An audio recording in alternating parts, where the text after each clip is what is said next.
40 k's north of Coolgardie, which is a goldfields town around 500 k's east of Perth. I'm visiting some ghost towns, and the first one we've got to is Kunanalling.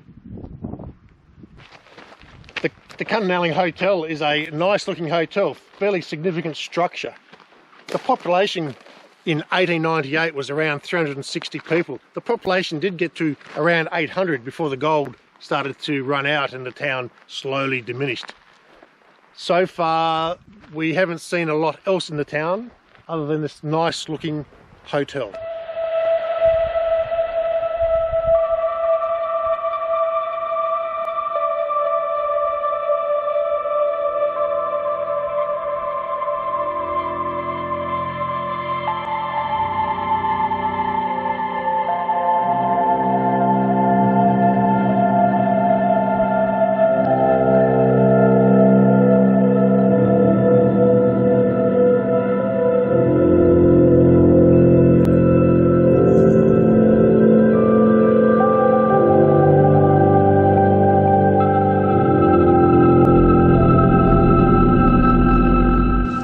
Next we attempted to locate the Kunanalling Cemetery using coordinates and a navigator. We got to the location, but all we found were the remains of an old fence, an axe head, an old wire fence strainer device, and another piece of metal which I can't identify.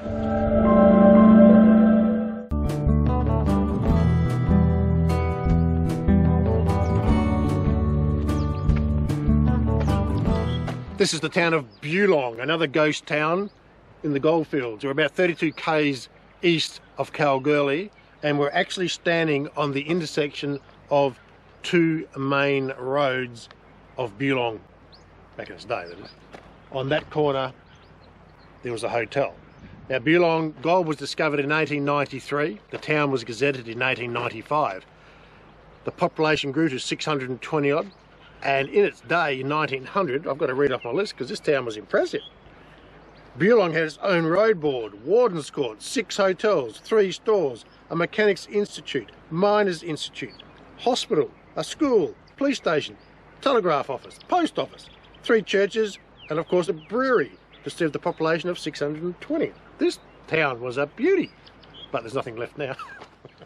Incidentally, this plaque, which happens to be on the intersection of the 2 main roads in Bulong, was erected to celebrate the Halford family who travelled across the Nullarbor with 200 head of cattle, arriving here Christmas Day 1904, and they thought, what a wonderful place, and they stayed.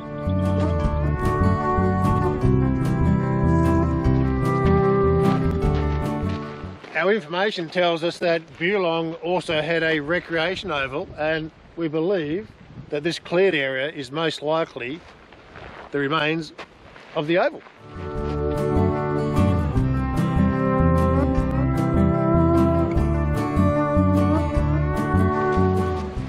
We were driving around Bulong, just having a look, and we noticed all these green trees everywhere, and we could hear birds whistling.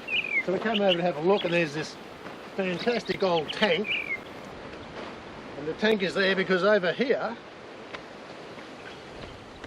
there's a dam, a water supply.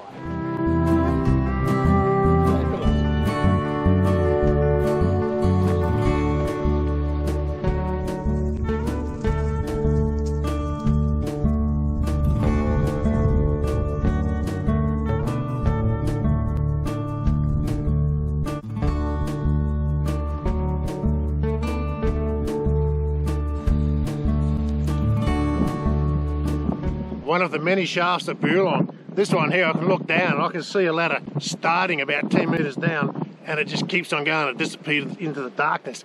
It gives me the creeps looking down there. Just, whew, no way would I go down there.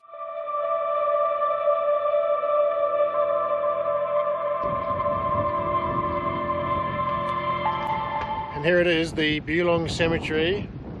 All these old towns, it's one thing they have in common. They all have a cemetery.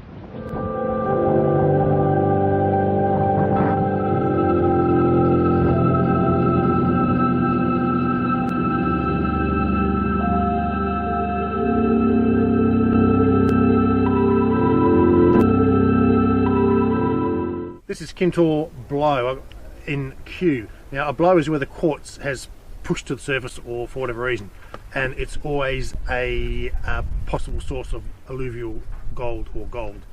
In the early 1890s, a couple of fellows heard of a nugget that was found by one of the local indigenous people. That attracted their attention to this Kintore blow.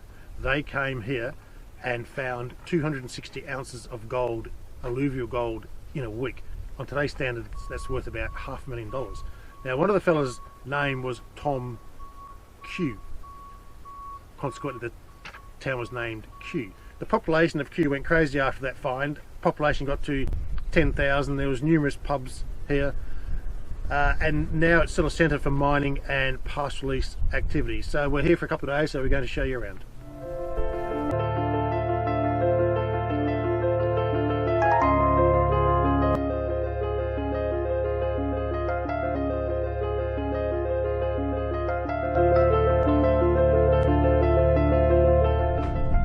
When gold was discovered back around 1900, towns popped up everywhere. The main source of transport was railways to get supplies in and out.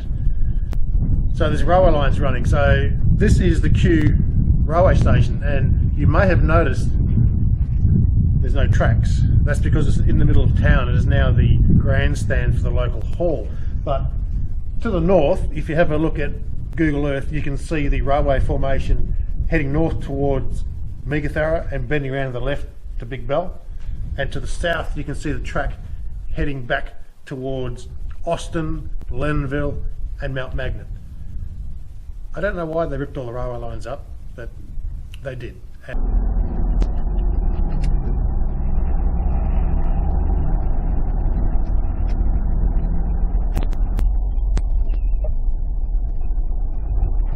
We're at the ghost town of Big Bell.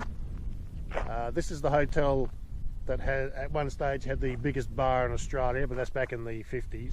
The town was around from 1936, but when the mine closed in 1955, the town declined rapidly. It had all sorts of things here, and Nat will run through what the town had. So it only had a population of about 850, but was well constructed nonetheless. There was 4 churches, a school, there was a theatre that ran regular theatre, movies, program changes about twice weekly, had mail service, a variety of shops, a good sporting body and recreational club membership, I guess. So, and one big massive hotel, apparently the longest bar in Australia. And it's just a bit of a derelict behind us now. It looks like it would be a very interesting place. Now it's rumoured, but I haven't been able to confirm yet, that the design is based on or the same as the majestic pub which sat in Applecross overlooking the Swan River. It's got a similar curve there, but I'm yet to confirm it.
Well, that's it for this episode. I hope you enjoyed it. So please like, share, subscribe, and most importantly, keep on watching, because there's lots more good stuff to come.